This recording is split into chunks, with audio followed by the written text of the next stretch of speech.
Folks, leave it to Redfin to put out perhaps the worst real estate advice I have seen in the last 4 or 5 years. We're going to talk about what Redfin just told sellers to do. But before we do that, I do have one favor to ask. It looks like Jack Selby and Graham Stephan from the Iced Coffee Hour podcast has started putting out some clips of our conversation from about a year ago. As of yet, there was one that was posted yesterday and one that was just posted this morning. I would like to ask each and every one of you, if you could, to go to the Iced Coffee Hour Clips YouTube channel. So this is a second channel for them, Iced Coffee Hour Clips. You see it on the screen there. And leave some comments. To that end, I want to remind you of the conversation. Video number 1 from a year ago. In that 6-minute video, I called the future. I called the future on inventory, on transactions, and price. In the second video that was just reported or posted this morning, I told you in no uncertain terms where the real estate crash is going to occur. You might not like what I have to say, but folks, in both clips, I have been 100% right. You can't debate whether or not I was right or wrong. I was right, clear as day. And if you could do me a favor, go watch both those videos. I think they're about 6 minutes, and leave a comment. Maybe we can get the Iced Coffee Hour to invite me back to continue our real estate discussion. I would greatly appreciate it. All right, let's get into the news. Redfin. So let me just set the stage for you, right? Redfin is obviously in the process of getting acquired. Redfin makes money basically by helping facilitate real estate transactions. You and I both know that transactions have been very weak for now the 4th year in a row. You know that it is my feeling that transactions will be the weakest of the 4 years this year. And thus, Redfin agents, all of that are struggling mightily. And now we have Redfin putting out that there's 500,000 more sellers than buyers. So we are in a buyer's market, right? That is clear as day. Again, we got it right. They're now calling a buyer's market. But get this. Redfin said yesterday, this is all on X or Twitter. You can go look it up yourself. They said, sellers, do us a favor. List now. List in a hurry. List before you are ready. Are you freaking kidding me? If we're in an environment where it's clearly a buyer's market and you are screaming to sellers to list now, let me ask you, you don't even need an economics degree to figure out what is going to happen. If, and I hope they don't, but if sellers listen and they rush more listings, guess what? The buyer's market gets worse. Yes, folks, this is not the time to be listing. If you are a seller and you do not have to sell, why the hell would you list now? It is stupid. It is a bad idea. If you are a seller and your house is listed and you do not have to sell, take it off the market. Sellers, you want to operate when you have an advantage. You do not want to step in, if you don't have to, into a buyer's market. Folks, I will remind you of a story I have shared many times, but hopefully this makes sense. In 2010, we were buying REOs, like fully foreclosed properties, right off the MLS for pennies on the dollar. If you are a normal seller in that market, you were competing with foreclosures and banks who did not care. Guess what? You got a lower price. So, Redfin, that is horrible advice. I know why you're doing it. You're hoping more inventory creates more transactions. You are giving very bad advice. This is not the time to add to supply. In fact, if you are a seller and you can wait, now again, not everybody can. Sometimes you got to sell, you got to sell. But dude, come on. If you can wait to next spring selling season, maybe a better economy, maybe lower rates, who knows where we're going? But I think it is safe to say that next year,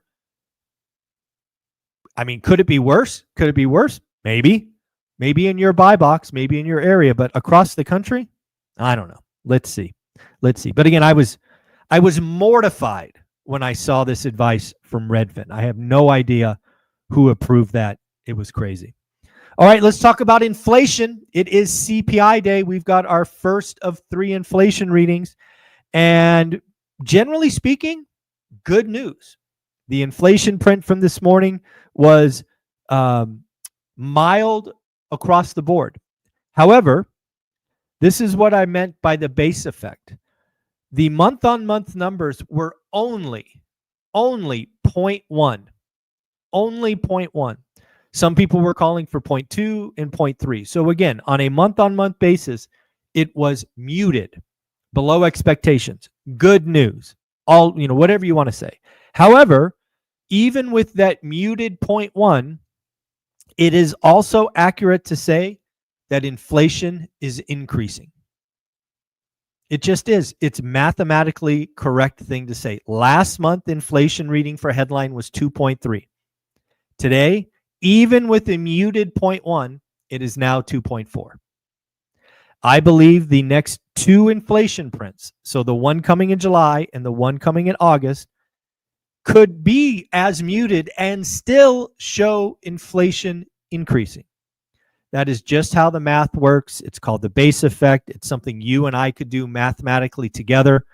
But yes, if you step back from the fact that inflation is increasing again, 2.3 to 2.4, today's reading was good on all 4 accounts, in my opinion. So again, very interesting. And as expected, the 10-year note is down. I haven't checked it in the last half hour or so, but last time I checked, the 10-year was down to 4.42. Anything off the 4 or 5 is net positive. Now let's talk about mortgage applications. Obviously, you've got people like Redfin and the doomers telling you that real estate is crashing. Well, guess what, folks? I told you, I think it was 3 weeks ago, that the uncertainty was getting better. And lo and behold, we now have our 19th week in a row where mortgage applications are up year on year. In fact, week on week, mortgage applications are up 12.5%. If you want to break it down to refi and purchase, which we can, refis are up 16% week on week, 28% year on year. Purchase applications are up 10% week on week and 20% year on year. So again, it is very interesting to watch the doomers get a hold of a specific metric and not look up. Again, mortgage applications are a leading indicator of what is to come. Mortgage applications generally lead pending home sales. Pending home sales generally lead existing home sales. It's just a pipeline. It's just a process. I think the most interesting thing this year, because peak uncertainty was during the spring selling season, is going to be a surprise fall mini boom. What I don't know how to call it, but it will be better than expected. And of course, the doomers will be completely shocked, and they will declare some big conspiracy because their stories fall on deaf ears again. Next up, looks like uncertainty again is getting better and better. Again, this is just part of the process. I told you in January that we were going to have 6 months of chaos. Well, we're getting really close to the end of that 6 months, which is July 20th. And it looks like we have almost an official deal with China. People actually expected China to be the hardest negotiations. And it looks like quite possibly it might be the second deal to get done behind the UK. Again, it appears, just based on this morning's reporting, that China and US have agreed to remove the barriers for rare earth from China to the US and tech exchange from the US to China.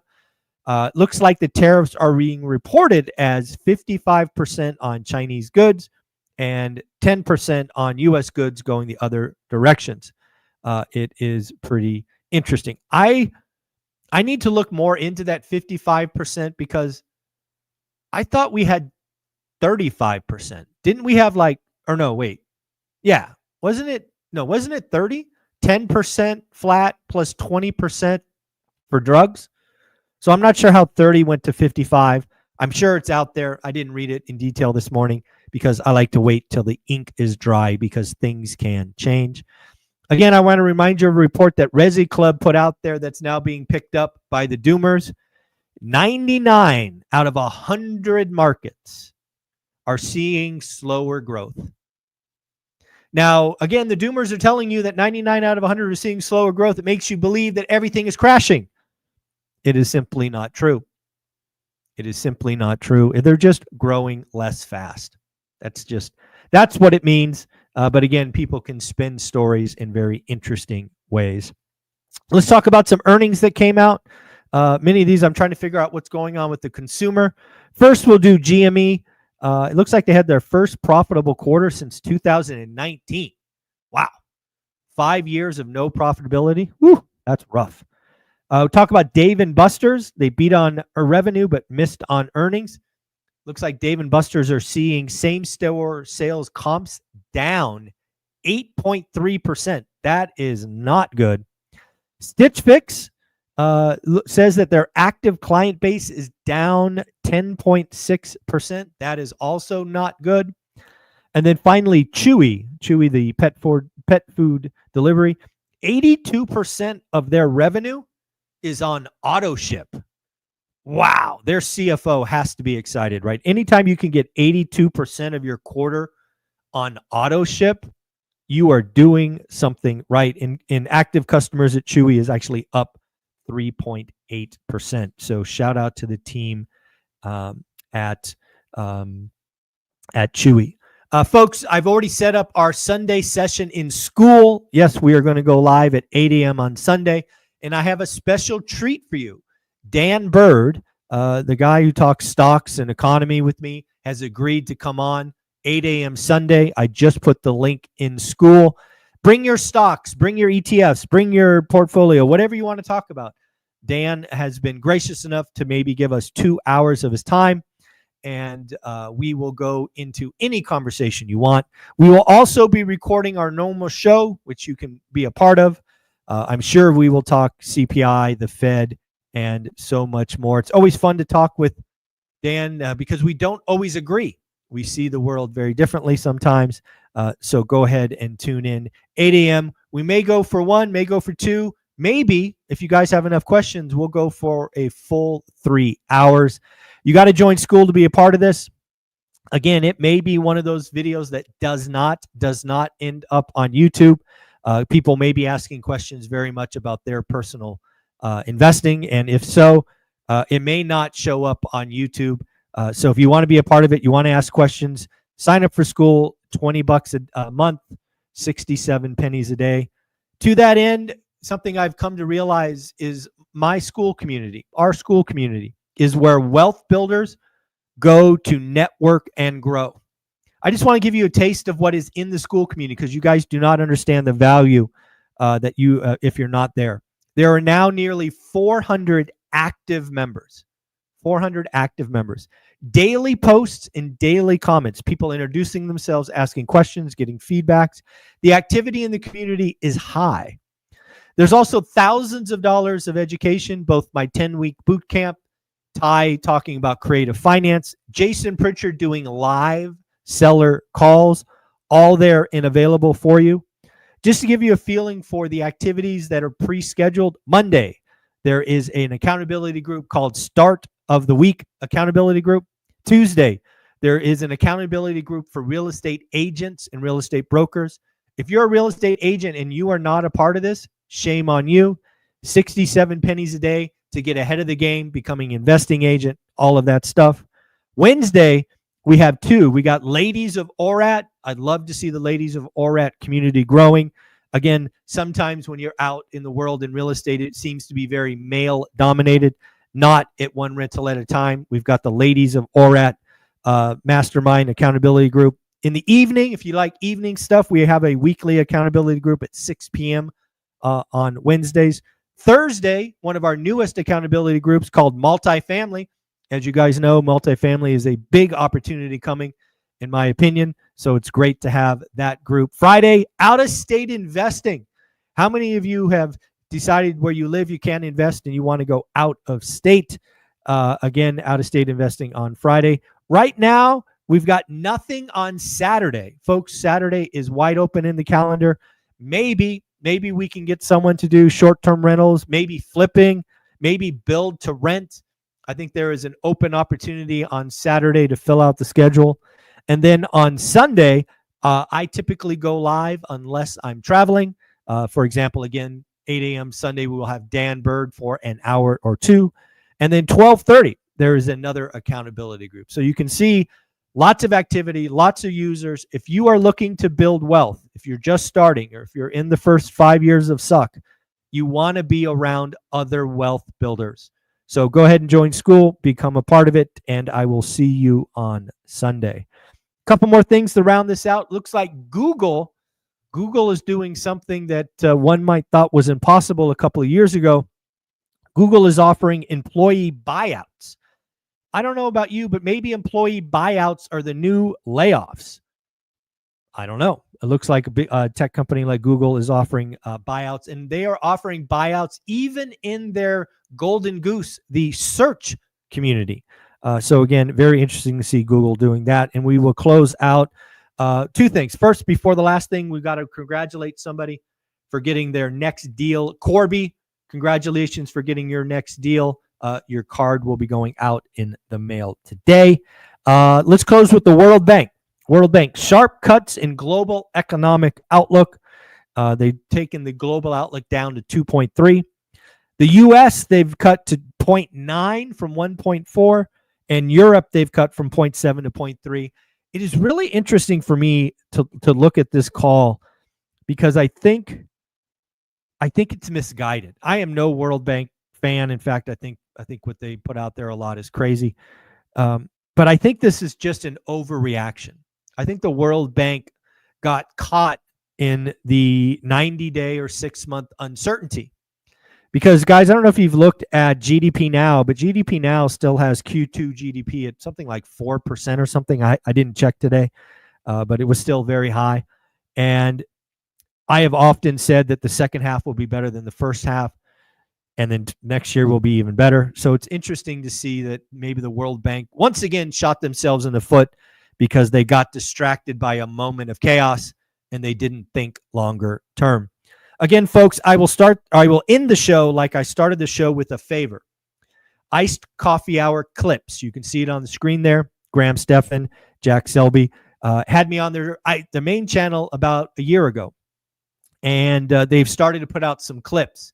If you can go to the Iced Coffee Hour clips, leave some positive comments, maybe, just maybe, those guys will ask me to come back on and we can talk real estate again.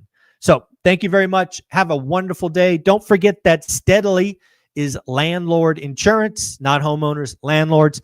I use them, always get a quote from them when my policies renew. They just saved me $1,000 on a fourplex, and I am very, very happy with that. So guys, take care of yourself.